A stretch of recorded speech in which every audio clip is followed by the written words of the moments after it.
Welcome to the Soul Archaeology podcast, a space for connection, resonance, witnessing, and learning.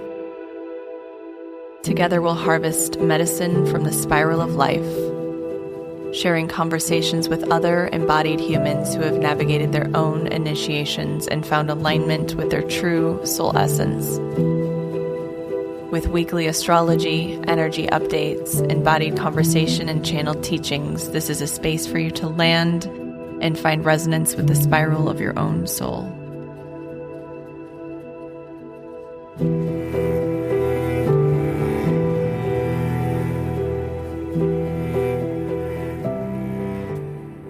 Hello, welcome back to Soul Archaeology. How was that big, bright full moon for all of you? It was really interesting, actually, because it felt like such a deep alchemical moon. You know, it was in Taurus. We're in Scorpio season. We had this interaction between Venus and Pluto last week. We're in the Mercury Retrograde shadow. And it actually last week felt a little swirly, a little chaotic, and definitely felt this reactivation of Uranus in Taurus, the re-entry of Uranus into Taurus, the full moon in Taurus, just this entire deep, deep subterranean. It feels like almost like an earthquake. Like we can feel things shifting. We can feel the pressure. We can feel the cracking open, the breaking down. I don't know if you're feeling it. I definitely am. I'm tracking a lot financially. I feel like we're going to be moving into some pretty radical change over the next year, especially. I have a feeling that we're going into this pullback period until, probably spring financially with the markets, with maybe not for us personally, but even just energetically, the energy around money, our money programs, our money patterns. Even if everything is fine on the physical plane, we might be brought into this material because Uranus is really wanting us to purify and cleanse our relationship with safety, security, money, stability, the material plane in general. And I do really think that we are going through a complete overhaul of our financial framework, individually, but also collectively. I don't think how we relate to money in the future is going to look anything like it does now. I don't know the specifics of it. I can just feel this turning. I truly believe in my bones we are moving into a time of great abundance. And I believe that the way money has been abused and misused over the last thousands of years will have no choice but to shift over the next 100 years. So we're in this really, really messy in between. And this goes for everything, not just our financial framework and our money framework. This goes back to every aspect of the human experience.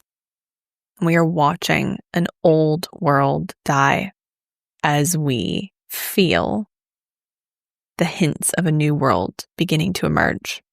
But we're in that messy liminal space. We're in the in-between. We are feeling the death, feeling the dissolving, feeling the decay. We're watching the fear surface as the energy dies. But we don't exactly have clear proof of what the next phase, what the new world will look like. I think we can all maybe feel into some of the components of it. I think community is a big piece. I think the people are the central part of the new world. We're dissolving structures. We're dissolving these hierarchies and these really toxic leadership gangs are really the only way I can put it, that have ruled for hundreds of years.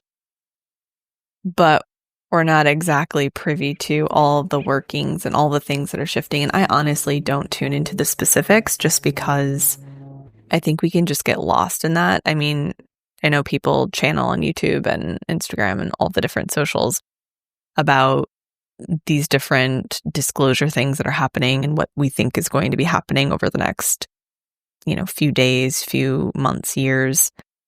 I just don't get into the specifics. I just stay with the frequency because I don't want to be chasing things. I don't want to be plugged into this chaos. I am choosing to listen to the highest truth that's coming to me. And this is the energy that we're in. We are in a Mercury retrograde in Sagittarius. This week, we also have Mercury retrograding back to this conjunction with Mars. And we also have Jupiter retrograding in Cancer. We are in the pullback. We are in the deepening, the descent.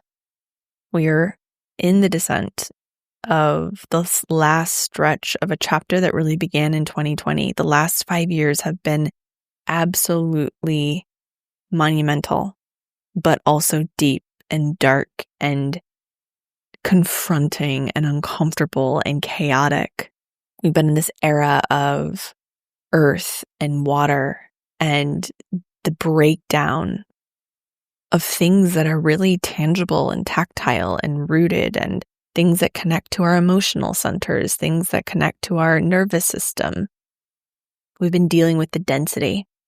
And in 2026, we are moving into an era of air and fire. This is going to be electric. This is going to be fast. We are plugging into a new timeline. I've said this so many times. You're probably tired of hearing it, but we've been in this liminal space for the last few years, feeling the massive change that started to occur 2017, really all the way back to 2012, but 2017 up into 2019, 2020.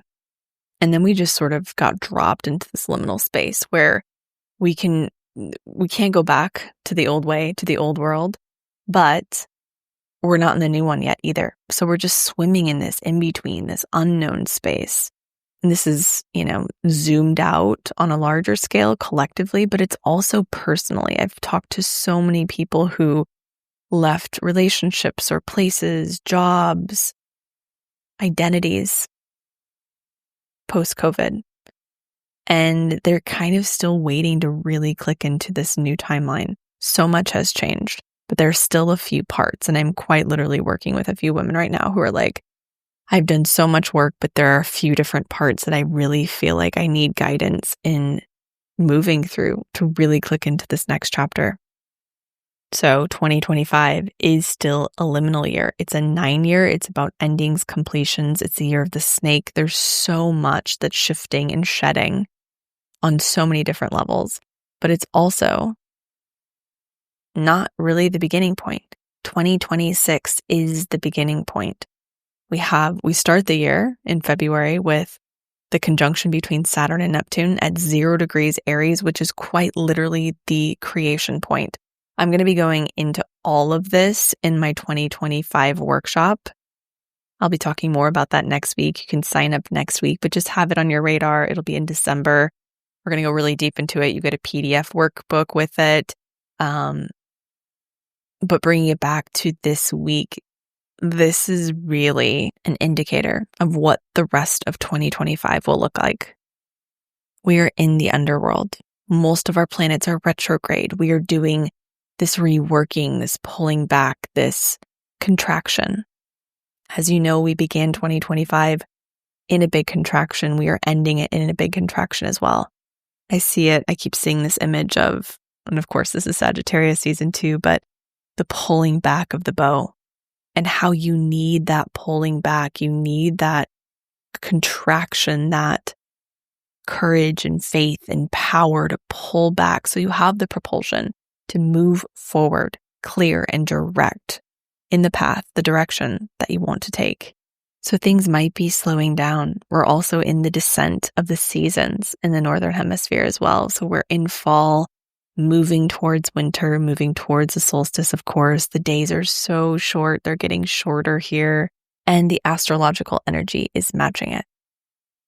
So just trust. We need this descent period. We need to be able to pull back, to travel down, to regroup, to compost so that we have the fertile soil that we need for spring. Because we will need fertile soil. Things are ready to grow. Things are ready to launch. Things are ready to emerge. So let's lean in to this time, to this period. I'll talk about how we can do that in this episode. We begin this week on November 9th with Mercury officially stationing retrograde in Sagittarius. And Mercury will be retrograde from November 9th until November 29th. And then we have the 2 weeks of shadow on the other side of it.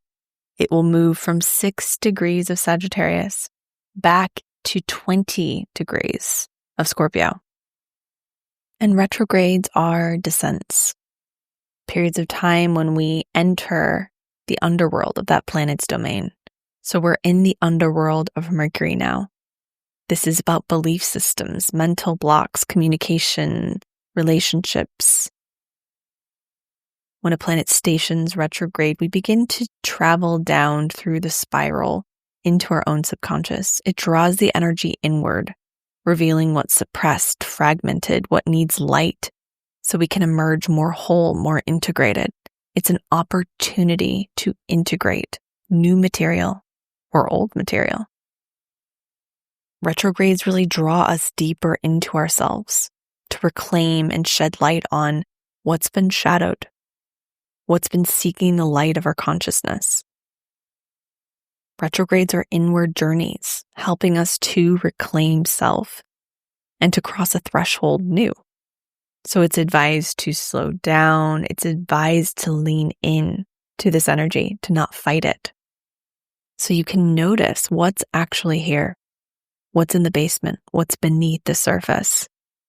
It's not advised to begin anything new or to sign anything during a Mercury retrograde because we're in another place. And on the other side, we will emerge anew. We might feel differently on the other side of this Mercury retrograde. We might emerge with more awareness, more wholeness.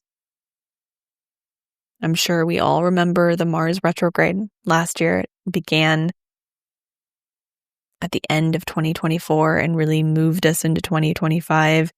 That was a descent. And it was slow. And I talked to so many people who are wanting to start new things or begin things, or, their ego was sort of telling them it was the right time to start. And it didn't start until we were fully out of the Mars shadow. And this is the universe giving you more opportunity and time to really sit with what is working and what is not. What do you want to take forward into this next chapter with you?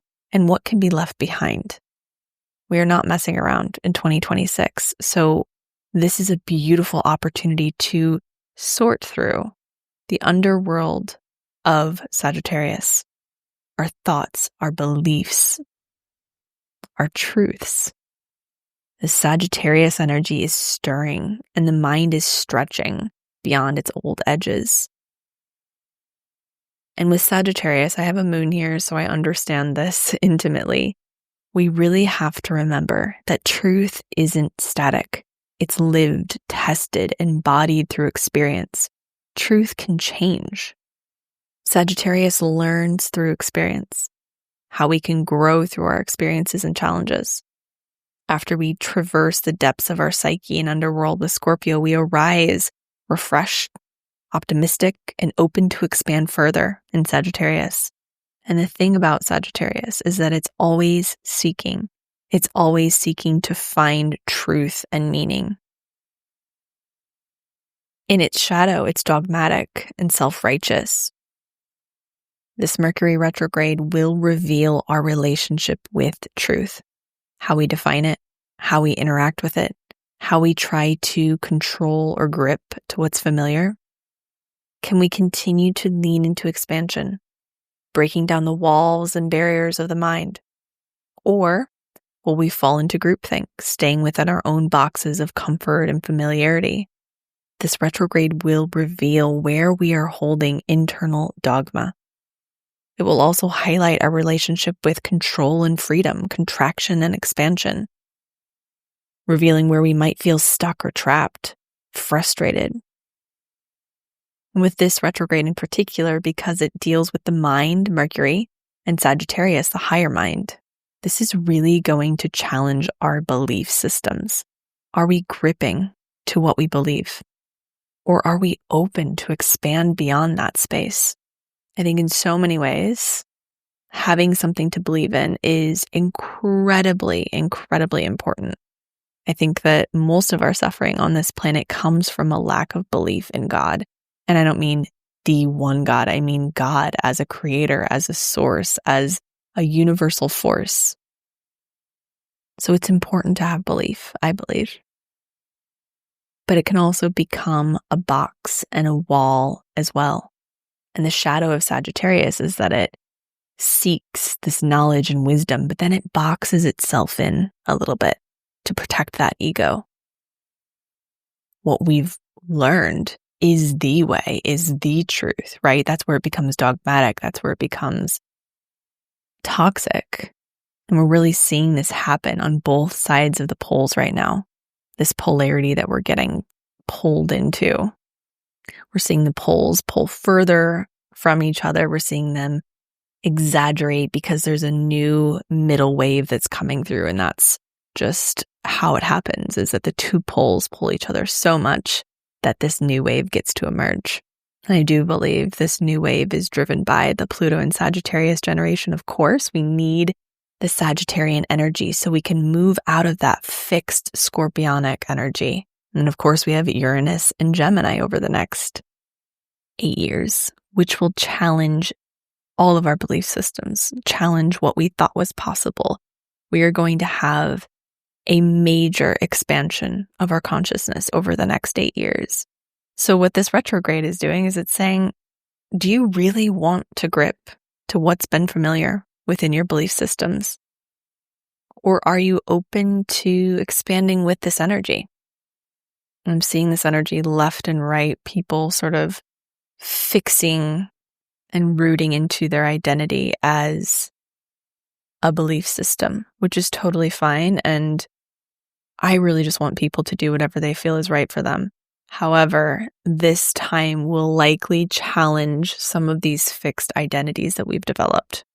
This Mercury retrograde will be a reworking of belief systems, direction, meaning, discernment.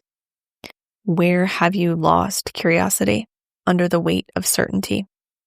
Where have you been speaking from assumption rather than wisdom? It's pulling our focus to re-examining stories that define our identity and worldview, reassessing spiritual or philosophical frameworks, reconnecting with our intuition, our inner guidance over external authority, slowing our impulse to know, to be certain of things, to be an expert in something.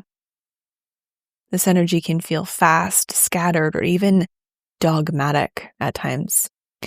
The medicine of now is humility, allowing yourself to be humbled, allowing yourself to be wrong.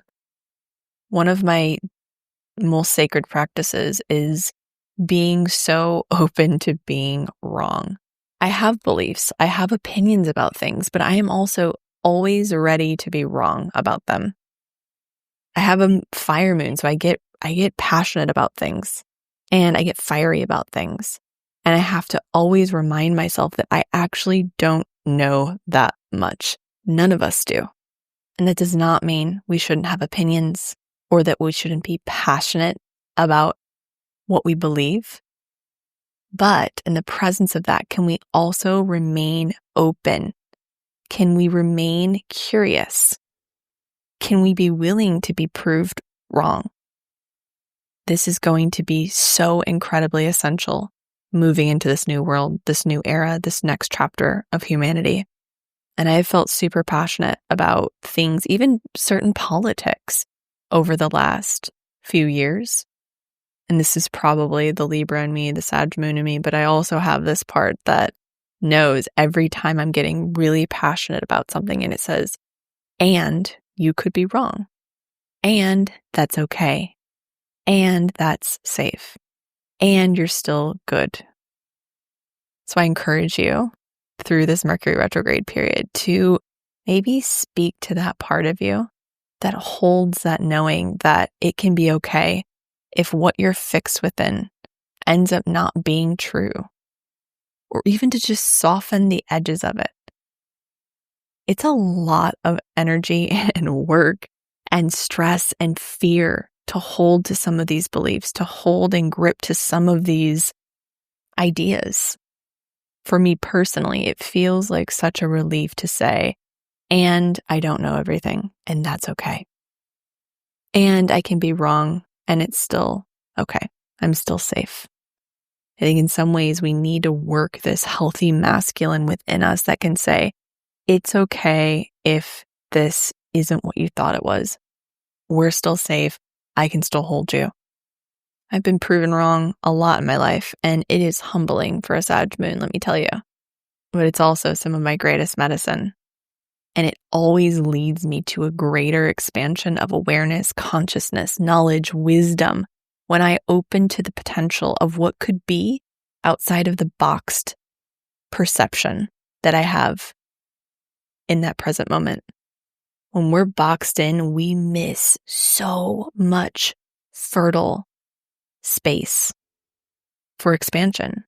Like I said, this is not necessarily the time to act, although Mars will want us to, but it's a good time to get very clear, to reflect on the last year, to sort our priorities and really take inventory. What do you truly desire and want? Are your actions aligning with it? If not, how can you create practices and rituals that do align with it?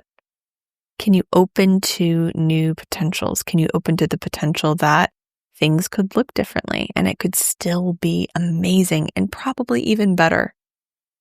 I talked a lot about kelp in the last episode. You guys are probably tired of hearing about kelp, but I always think about it because it can root into the ocean floor or into coral or into something solid, but it's always remaining fluid and flexible. So where are we rooted? Is it serving us or is it hindering us? I think that's a lot of what came up last week with the full moon in Taurus, because that rootedness is essential, but it can also be detrimental when we're rooting into old beliefs, old pathways, old patterns that are no longer serving. And this is where Scorpio season helps us confront death, confront letting go, confront releasing. We need the alchemical process of dissolving so that we can be reborn. We need to be able to break down so that we can emerge anew. And then on November 11th, we have Jupiter retrograding in Cancer. It stations retrograde and will retrograde from November 11th, 2025 into March 10th of 2026. I really believe the end of February, early March is when energy really begins to build. It might take until mid-March, early April to really see the results or really feel it. But from now until April, we have so much fertile ground to sit with this illusion of a regression, this illusion of this contraction. Jupiter retrograding in Cancer is bringing us deeper into our roots, our sense of belonging, safety, emotional security, our inner child. This is a turn inward towards emotional intelligence, nourishment, belonging. And since Jupiter rules Sagittarius, this retrograde really adds depth and introspection to the Mercury retrograde themes. Are you fixed in certain things out of this desire for emotional security? Or have you been avoiding depth and deep connection and intimacy out of fear? Jupiter's been expanding our desire for belonging since it entered Cancer in June. It's been inviting us into deep remothering work, reworking our roots, our sense of belonging, our connection to our mothers and the mother, our inner mother as well. Reconnecting with our ancestral roots, reviewing our emotional boundaries, our emotional maturity, home, family, nourishment, and connection. How has this realm of life expanded for you since June? Is there deeper work that wants to emerge through this retrograde period? Jupiter is such a big planet and it expands anything it touches. If you have placements in Cancer, you might have felt that you were brought into a deeper emotional experience over the last few months, or that you've had breakthroughs in the realm of belonging, home, mother, family roots.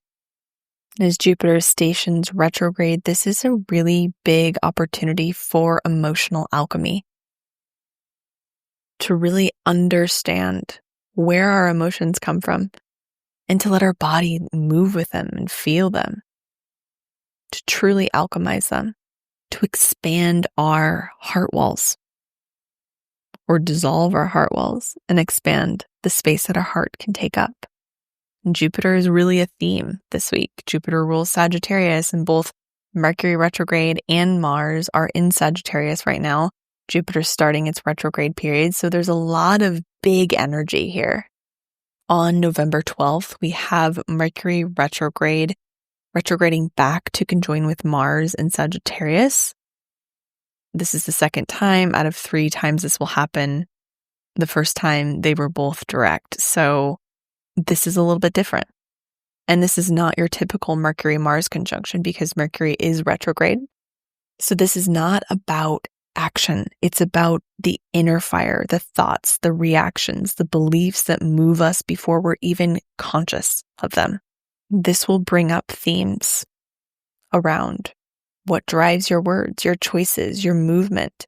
This is a moment of mental and energetic combustion. Old reactions, angers, and beliefs could surface for review, not to be acted out, but to be understood, to be alchemized.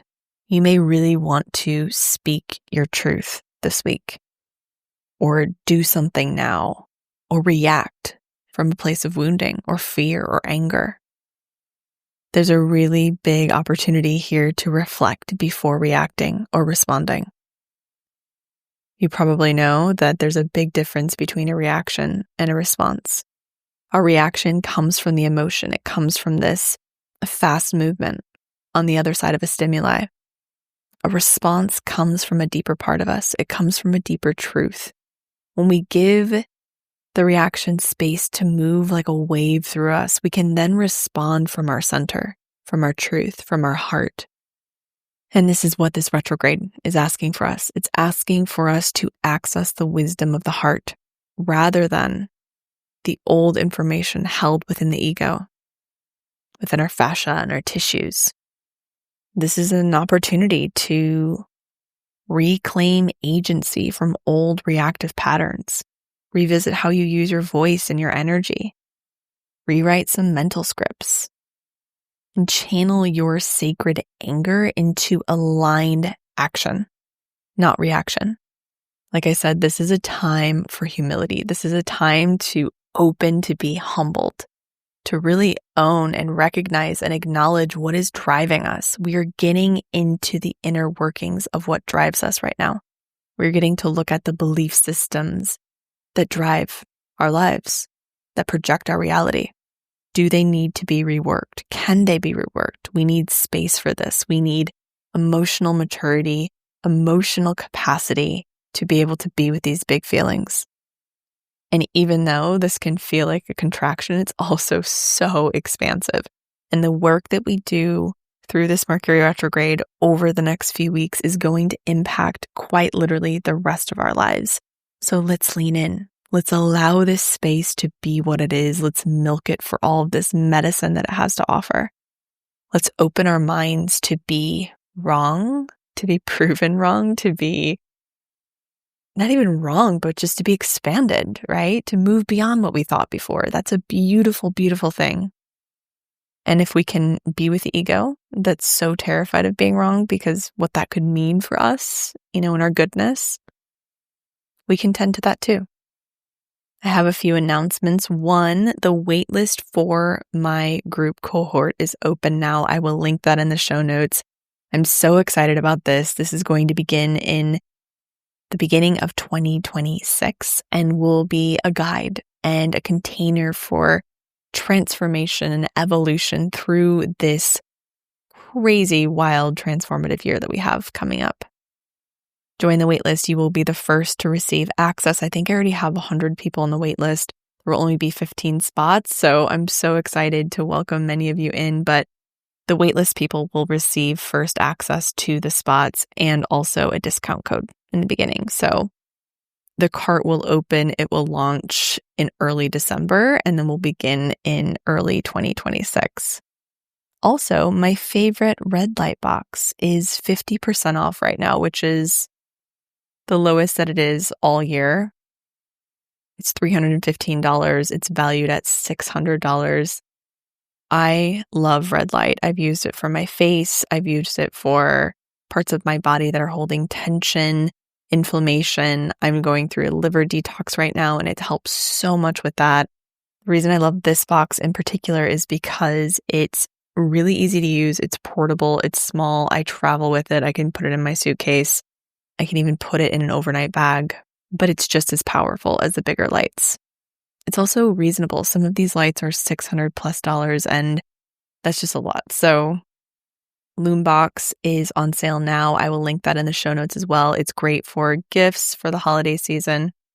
And my beautiful friends at Pound Jewelry also have a beautiful holiday collection emerging rooted in tarot. I'm so excited for this collection. I love all of their pieces so much. I got to go to their workshop in St. Louis when I was in the Midwest last week, and it was so fun to see all of these gems. It was like a candy store, but for crystals and gems, and they put so much love into each and every piece. They have a very, very special pearl collection coming up, which if you are on my wait list for my group cohort, you know that it's rooted in the process of becoming a pearl, which is such a sacred process. So super excited for that. I believe in small business, and I believe especially in this new world that we're moving into, small business is everything. We, the people, are taking the power back from these huge corporations. I think at the root of a lot of our issues are these conglomerates that are basically running the government at this point. So small business is where it's at. I'm not buying a single thing for the holidays that is coming from a large corporation. It's all small business. So thank you to all the small business owners. I know there are many of you that listen to this podcast. I love you. Keep doing it. I know it's not easy, but we need you. And if you have a small business that you would like featured, let me know. I'm going to be doing a newsletter, and I would love to feature you on that as well. And I pulled a card from the Druid deck that I pulled from last week for the Soul Archaeology community, and I pulled mistletoe. And it's all about healing, fertility, inspiration. And it says, in the Druid ceremony of Alban Arthan, the winter solstice, all lights are extinguished at the heart of the rite to symbolize the time of the longest night. Then a candle is lit, and all participants light their own candles from this one flame. This symbolizes the rebirth of the sun and the birth of the maven, the divine child that lives in each of us. Mistletoe is distributed to all, since mistle berries symbolize the power of this moment. Drawing this card may indicate that a period of difficulty is over, as a new cycle dawns. Just as a newborn baby should be nurtured in warmth and safety, so too should the beginnings of new projects and phases in your life be nourished close to your heart. Mistletoe brings guidance, inspiration, and fertility, which works well for any creative endeavor, since mistletoe was known as all heal. Finding this card in a reading may well indicate that indeed all is being healed. I love this card so much because it felt, number one, so aligned with what we're talking about with the descent and the rebirth and the importance of the descent and the darkness in the process of rebirth. And also that this fertility is on the other side and newness and expansion. So I'm very excited for the season of darkness. I'm very excited for the rebirth on the other side. Let's just be present with this and lean in to what's available to us right now. Thank you for being here. As always, thank you for your presence, for your devotion, for sharing on social media, sharing with friends and family. It means the world to me. As always, take what resonates, leave what does not. This is not a dogmatic podcast, so if something doesn't resonate, just let it move right through your consciousness, and that's totally fine. I love you all. Thank you for being here. Have a beautiful week.